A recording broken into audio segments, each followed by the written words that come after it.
एक ब्राह्मण व्यक्ति सुबह उठकर मंदिर की ओर जा रहा था।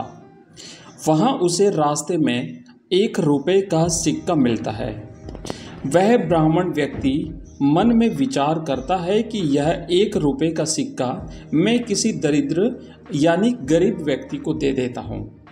वह पूरे नगर में ढूंढता है, उसे कोई दरिद्र और भिखारी नहीं मिलता है।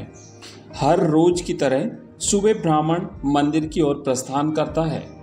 वहां उसे एक राजा दिखाई देता है। वह बहुत बड़ी सेना लेकर दूसरे नगर में जाता रहता है। राजा जैसे ब्राह्मण व्यक्ति को देखता है तो उसे प्रणाम करता है और कहता है कि महात्मा, मैं युद्ध करने जा रहा हूँ। आप मुझे आशीर्वाद दीजिए कि मैं दूसरे नगर के राज्यों को भी जीत सकूं।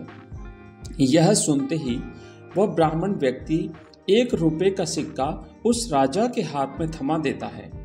राजा आश्चर्यचकित हो जाता है और पूछता है कि आपने यह 1 रुपये का सिक्का मेरे हाथ में क्यों थमाया।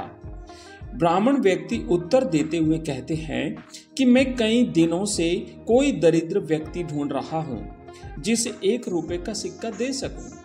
पूरे नगर में ऐसा कोई दरिद्र और भिखारी व्यक्ति नहीं मिला जिसे मैं 1 रुपये का सिक्का दे सकूं। सिर्फ और सिर्फ आप ही मुझे ऐसे दरिद्र व्यक्ति मिले जिसके पास सब कुछ होते हुए भी कुछ नहीं है, जिसकी अपेक्षा हमेशा अधिक से अधिक पाने की रहती है। इसलिए मैं यह 1 रुपये का सिक्का आपको देना चाहता हूँ, क्योंकि जो दरिद्र व्यक्ति की तलाश में था वह साक्षात मेरे सामने खड़ा है। यह सुनकर राजा का मस्तिष्क शर्म से झुक जाता है और वह अपनी सेना को वापस जाने का आदेश देता है। मित्रों, इस कहानी से हमें यह शिक्षा मिलती है कि इंसान को कुछ पाने की जिद होनी चाहिए।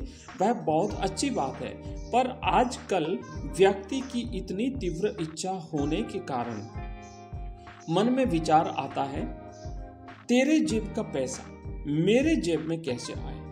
ऐसे स्वार्थी सोच में रहता है। यह बिल्कुल भी अच्छी बात नहीं है। फलस्वरूप उसे सब कुछ मिलने के बाद भी वह दुखी रहता है, क्योंकि उसकी इच्छा कभी खत्म होती ही नहीं है। इसलिए हमें जरूरत से ज्यादा पाने की इच्छा नहीं करनी चाहिए। धन्यवाद।